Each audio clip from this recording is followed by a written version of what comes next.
भारत के प्रधानमंत्री नरेंद्र मोदी का कहना है कि खून और पानी एक साथ नहीं बह सकते और इसी स्टेटमेंट के साथ इंडिया ने पाकिस्तान के लिए एक नोटिस जारी किया और आजादी के बाद एक बहुत बड़ा कदम उठाया इंडस वाटर ट्रीटी को लेकर। और बहुत से लोगों का तो अब ये मानना है कि इंडिया ने पाकिस्तान पर वाटर वॉर छेड़ दिया है। India wants the Indus Water Treaty to be modified and India had on January 25th issued a notice to Pakistan. India is demanding in that treaty with Pakistan due to some extraordinary reasons. इस notice में पाकिस्तान के पास 90 दिनों का time है। अगर पाकिस्तान की government ने कोई प्रॉपर रिस्पॉन्स नहीं किया तो पाकिस्तान को इंडस रिवर के पानी से हाथ धोना पड़ सकता है। हाथ तो वो खैर पिछले 50-60 सालों से धो ही रहे थे, लेकिन शायद आगे अब वो इस पानी से अपने हाथ नहीं धो पाएंगे। तो क्या इसका मतलब ये है कि पाकिस्तान में जो अभी फूड क्राइसिस चल ही रहा है, आगे चल के शायद से वाटर क्राइसिस भी आ जाए और वो भी भारत की वजह से? अब आप बोलोगे गौरव भाई हमें पॉलिटिक्स से क्या मतलब, ये सब तो चलता ही रहता है। तो मैं आपको बता दूं कि आज के इस वीडियो में हम जिस बारे में बात करने वाले हैं ये कोई पॉलिटिक्स का टॉपिक नहीं है, ये केवल जनरल नॉलेज और नॉलेज से भी ज्यादा ये काफी ज्यादा इंपॉर्टेंट है आपके लिए, मेरे लिए और इस देश में रहने वाले हर इंसान के लिए। सबको ये बातें पता होनी चाहिए कि एक्चुअली में क्या होता आ रहा था और क्या होने वाला है। तो इस वीडियो को पूरा देखना एंड आई एम श्योर कि इसको पूरा देखने के बाद आपके मन में ये बात जरूर आएगी कि I am proud to be an Indian. तो भारत माता की जय बोलते हैं और शुरू करते हैं आज का तगड़ा वीडियो। सबसे पहले तो हम ये जानते हैं कि आखिर ये इंडस वाटर ट्रीटी क्या है। इसे आप एक एग्रीमेंट समझ सकते हो जो कि 1960 में साइन हुआ था। इस एग्रीमेंट के अकॉर्डिंग पाकिस्तान भारत से निकलने वाली नदियों का पानी इस्तेमाल कर सकता है। यहाँ पर इंडिया है अपर रिपेरियन नेशन, जिसकी नदियों का पानी किसी और देश में नीचे की तरफ जाता है और जाकर समुद्र में मिल जाता है। और पाकिस्तान है डाउन स्ट्रीम रिपेरियन नेशन, जो किसी और देश से निकले हुए पानी का इस्तेमाल करता है। तो यहाँ पर इंडिया के पास उस पानी का पूरा कंट्रोल है। इंडिया जब चाहे उस पानी को रोक सकता है, लेकिन सारा कंट्रोल होने के बाद भी इंडिया ऐसा नहीं कर सकता ड्यू टू दिस ट्रीटी, क्योंकि इस ट्रीटी के अकॉर्डिंग इंडस, झेलम और चिनाब नदी पाकिस्तान के हिस्से में आती है और रावी, बियास और सतलुज नदी इंडिया के हिस्से में आती है। तो यहाँ पर इन नदियों की वजह से जो 168 एकड़ फीट का कवरेज इंडिया को मिलना चाहिए था, उसमें से केवल 33 मिलियन एकड़ फीट का कवरेज ही इंडिया को मिल पाता है, मतलब केवल 20%, और बाकी का 80% यूज किया जाता है पाकिस्तान के द्वारा। और इसी वजह से पाकिस्तान का एग्रीकल्चर, पाकिस्तान का डेवलपमेंट और पाकिस्तान की जीडीपी इन नदियों पर बहुत ज्यादा डिपेंडेंट है। लेकिन अब सोचने वाली बात यह है कि आखिर इंडिया ने इतना बड़ा दिल क्यों दिखाया, आखिर क्यों 80% पानी का पूरा इस्तेमाल पाकिस्तान को करने दिया और खुद के हिस्से में रखा केवल 20% पानी, और क्यों पाकिस्तान 80% पानी यूज करने के बाद भी, इतनी अच्छी ट्रीटी होने के बाद भी भारत के साथ कभी भी अच्छे संबंध नहीं रखता।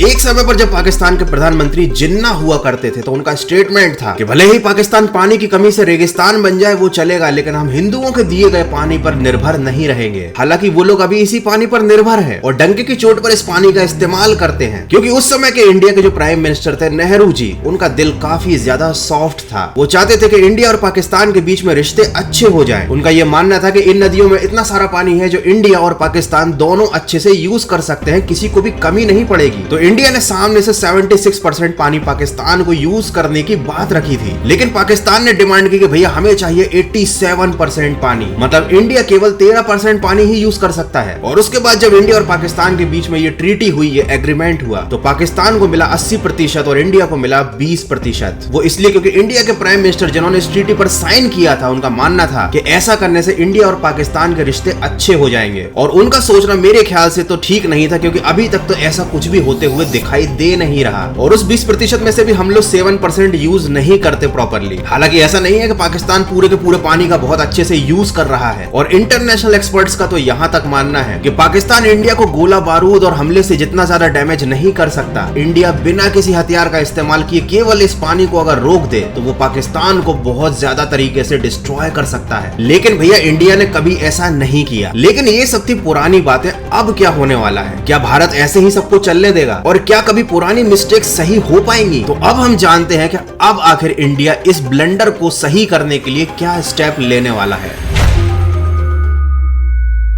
सबसे पहले मोदी जी का स्टेटमेंट आया कि भैया खून और पानी एक साथ नहीं बह सकते। फिर उसके बाद जो करंट की गवर्नमेंट है उन्होंने 20% पानी को 100% यूज करने की योजना बनाई। उन्होंने बहुत सारे नए डैम्स का निर्माण करना शुरू किया, नए नए एग्रीकल्चर प्रोजेक्ट्स लेकर आए। हालांकि ये जो भी प्रोजेक्ट इंडिया में आ रहे थे उस पर पाकिस्तान ने बहुत ज्यादा ऑब्जेक्शन उठाए, लेकिन फिर भी इंडियन गवर्नमेंट इन ऑब्जेक्शंस के कारण रुकी नहीं, क्योंकि इंडियन गवर्नमेंट का ऐसा मानना था कि इन प्रोजेक्ट्स के आने से इंडिया में ज्यादा सिंचाई होगी, ज्यादा इलेक्ट्रिसिटी बनेगी, ज्यादा डेवलपमेंट होगा। और साथ ही साथ इंडियन गवर्नमेंट ने पाकिस्तान को एक नोटिस भेजा है। तो इंडियन गवर्नमेंट ने साफ कह दिया है कि पाकिस्तान के एक्शंस ने हमें ये करने पर मजबूर किया है। तो अगर पाकिस्तान की गवर्नमेंट की तरफ से कोई प्रॉपर रिस्पॉन्स नहीं आता इस नोटिस के अगेंस्ट में, तो हो सकता है इंडिया इस पूरी ट्रीटी पर अपनी तरफ से एग्जिट कर दे। मतलब इंडिया जो विलिंगली 80% पानी पाकिस्तान को दे रहा है उस पर शायद इंडिया रोक लगा सकता है। हालांकि अभी पाकिस्तान के पास 90 दिनों का टाइम है, लेकिन फिलहाल पाकिस्तान में जो हालात चल रहे हैं उसको नजर में रखते हुए मुझे नहीं लगता कि पाकिस्तान इंडिया से किसी भी तरीके का पंगा लेने की कंडीशन में है। तो होपफुली ये जो ट्रीटी हुई थी उसमें करंट की गवर्नमेंट जो चेंजेस चाहती है वो हो जाएंगे। देखो, हालांकि ये टॉपिक काफी ज्यादा सेंसिटिव है और मैंने जो आपको इन्फॉर्मेशन दी ये पूरी तरीके से फैक्ट्स पर बेस्ड है। तो आप चाहो तो इस पूरे मुद्दे पर डिटेल में रिसर्च खुद कर सकते हो, इंटरनेट पर सारी इन्फॉर्मेशन अवेलेबल है। यार बस आज की वीडियो में इतना ही। मैं जा रहा हूँ, मेरे घर में नल आ गए हैं, पानी भरना है मुझे। भैया 20% पानी है इंडिया के पास, तुम भी जाओ भैया उस 20% पानी का पूरा इस्तेमाल करो, पियो, नहाओ, एंजॉय करो। हाँ, लेकिन पानी को वेस्ट मत करना। मिलते हैं अगले